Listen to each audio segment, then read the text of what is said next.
Hello guys, welcome back to my channel Teju talks. అందరికీ use అయ్యే ఒక సూపర్ వీడియోతో మీ ముందుకు వచ్చేసా. వీడియో చాలా చిన్నది, లాస్ట్ దాకా చూడండి. ఈ ఆయిల్ వాడాక నా రిజల్ట్ గురించి చివర్లో చెప్తా. హెయిర్ ఆయిలింగ్ లో నాకు తెలిసిన ఇంపార్టెంట్ టిప్స్ ని నేను రెగ్యులర్ గా ఫాలో అయ్యేవి మీతో షేర్ చేస్తా. మీరు కనుక నా ఛానల్లో వీడియోస్ ఫస్ట్ టైం చూస్తున్నట్లయితే నా ఛానల్లో వీడియోస్ అన్ని చూడండి. మీకు నచ్చితే తప్పకుండా లైక్ చేసి నా ఛానల్ని ఫాలో అవ్వండి. ఇంకా లేట్ చేయకుండా ఈ రోజు వీడియోలోకి వెళ్ళిపోదాం. మన హోమ్ మేడ్ హెయిర్ ఆయిల్ కి కావాల్సిన ఇంగ్రీడియంట్స్ వచ్చి అలోవెరా, మెంతులు, మందార పువ్వులు. నాకు ఆయిల్ చేసే రోజు పువ్వులు ఎక్కువ దొరకలేదు, మీరు ఎక్కువగానే యూజ్ చేయండి. మందార పువ్వులు హెయిర్ గ్రోత్ అండ్ షైన్ కి బాగా యూజ్ అవుతుంది. తర్వాత కొన్ని రోస్మెరీ లీవ్స్, ఇవి ఆయుర్వేదం షాప్స్ లో లేదా ఆన్లైన్ లో కూడా ఈజీగా అవైలబుల్ అవుతుంది. లాస్ట్ వచ్చి కరివేపాకు ఆకులు కొన్ని రెడీ చేసుకోండి. నేను రెగ్యులర్ గా చిన్నప్పటి నుంచి పారాషూట్ హెయిర్ ఆయిలే యూజ్ చేస్తున్నాను కాబట్టి దాన్నే ఇప్పుడు కూడా వాడుతున్నాను. మీరు రెగ్యులర్ గా యూజ్ చేసే ఆయిల్ తో ఇది చేసుకోవచ్చు, లేదా కోకోనట్ కోల్డ్ ప్రెస్డ్ ఆయిల్, గానుగ నుంచి తెచ్చుకునే కొబ్బరి నూనె ఆర్ ఏదైనా ఫ్లేవర్ లేని ఆయిల్స్ యూజ్ చేయాలి. ముందు ఏదైనా బాండీలో మీరు ఏ ఆయిల్ యూజ్ చేయాలి అనుకుంటే అది తగినంత తీసుకోవాలి. మనకి మార్కెట్లో దొరికే ఆయిల్స్ లో కూడా వాటికా, జాస్మిన్ ఇలాంటి స్మెల్ ఆర్ ఫ్లేవర్ ఉన్న ఆయిల్స్ కాకుండా నార్మల్ కోకోనట్ ఆయిల్ లేదా ఆముదం లాంటివి కూడా తీసుకోవచ్చు.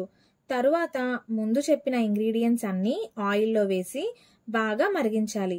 ఆయిల్ మినిమం 20 మినిట్స్ వరకు మరిగించాలి. ఇలా చేస్తే ఆయిల్లోని పోషకాలు బాగా హెయిర్ గ్రోత్ కి హెల్ప్ చేస్తాయి. నేను కొలత ప్రకారం ఏమీ ఆయిల్ ప్రిపేర్ చేయడం లేదు. ఆయిల్ 1 మంత్ కి సరిపడా తీసుకున్నా, దానికి తగినట్టు ఇంగ్రీడియంట్స్ వాడాను అంతే. మనం తీసుకున్న అలోవెరా హెయిర్ స్మూత్ గా షైనీగా అవ్వడానికి హెల్ప్ చేస్తుంది. అలోవెరాని ఆయిల్లోనే కాకుండా ఆఫ్టర్ వాష్ హెయిర్ మాస్క్ గా కూడా వాడొచ్చు. నెక్స్ట్ యూజ్ చేసిన మెంతులు స్కాల్ప్ లో డాండ్రఫ్ బిల్డప్ ని తగ్గించడానికి బాగా హెల్ప్ చేస్తుంది. డాండ్రఫ్ కూడా one of the most common cause for hair fall. అందుకే మెంతులు ఆయిల్లో మరిగించడం వల్ల స్కాల్ప్ హెల్త్ కూడా బాగుంటుంది. ఇంకా ఈ మధ్య కాలంలో హెయిర్ గ్రోత్ కి సూపర్ ఫేమస్ అయిపోయింది rosemary leaves. Dry rosemary leaves ఇప్పుడు మార్కెట్లో ఈజీగా దొరికేస్తున్నాయి. వాటిని కూడా కొన్ని తీసుకున్నా. రోస్మెరీ లీవ్స్ తో ఆయిలే కాదు, వాటర్, హెయిర్ మాస్క్ కూడా DIY చేసుకోవచ్చు. నేనైతే ఆయిల్లో వాడాను. మందార పువ్వులు సూపర్ ఇంగ్రీడియంట్ అండి హెయిర్ కి.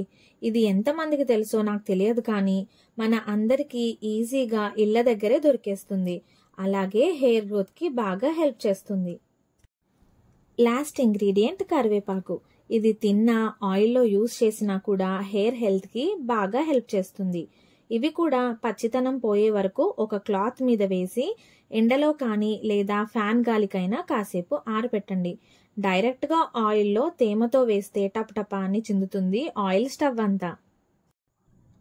ఇంకా ఆయిల్ ప్రిపేర్ అయిపోయాక దీనిని రెగ్యులర్ గా యూజ్ చేయొచ్చు నెక్స్ట్ డే నుంచి. నేనైతే వీక్ కి 2 టైమ్స్ హెడ్ బాత్ చేస్తా.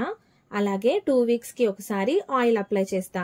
ఆయిల్ కూడా ఓవర్ నైట్ పెట్టను, జస్ట్ హెడ్ బాత్ కి 2-3 అవర్స్ ముందు అప్లై చేసి వాష్ చేసేస్తా. ఆయిలింగ్ లో మీరు రెగ్యులర్ గా ఎలా వాడతారో అలాగే ఫాలో అవ్వండి. నా అలా చేయాలని ఏం లేదు. హెయిర్ ఆయిల్ వాడాలి అంటే ముందు మీ స్కాల్ప్ క్లీన్ గా ఉండాలి. అంటే బాగా స్వెట్ పట్టినప్పుడు లేదా బాగా డస్ట్ లో తిరిగినప్పుడు ఆయిల్ అప్లై చేయొద్దు. అలా చేస్తే స్కాల్ప్ లోకి డర్ట్ వెళ్లే ఛాన్సెస్ ఉన్నాయి. అలా అని హెడ్ బాత్ చేశాక రాయలేం కదా అనుకోవద్దు. మీరు హెడ్ బాత్ చేసి 2-3 డేస్ తర్వాత స్కాల్ప్ కొద్దిగా ఫ్రెష్ గానే ఉంటుంది కదా, అలా అనిపించినప్పుడు ఆయిల్ రాసి మళ్ళీ హెడ్ బాత్ చేయండి. హెయిర్ కి రెగ్యులర్ గా ఆయిలింగ్ చేయడం వల్ల హెయిర్ స్మూత్ గా ఉంటుంది, ఫ్రిజీనెస్ తగ్గుతుంది. అలాగే స్ప్లిట్ ఎండ్స్ నుంచి కూడా హెయిర్ ని కాపాడొచ్చు.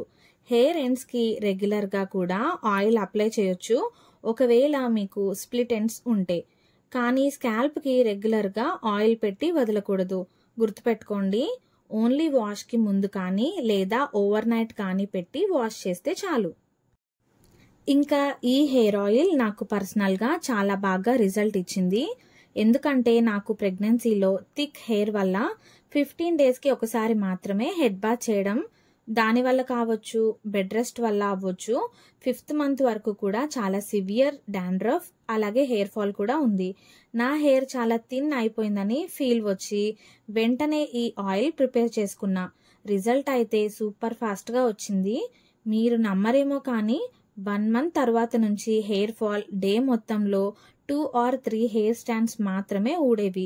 ఈవెన్ షాంపూ చేసేటప్పుడు కూడా ఇది వరకుతో పోల్చినప్పుడు ఇప్పుడు చాలా హెయిర్ ఫాల్ అనేది తగ్గింది.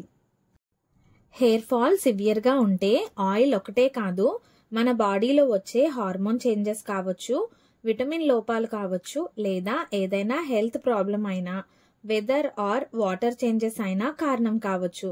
అన్నింటినీ చెక్ చేసుకుని సెట్ చేసుకుంటూ వాటితో పాటు హెయిర్ ఆయిల్ కూడా గ్రోత్కి హెల్ప్ చేసే ఇంగ్రీడియంట్స్ వాడితే హెయిర్ ఫాల్ని ప్రివెంట్ చేయొచ్చు.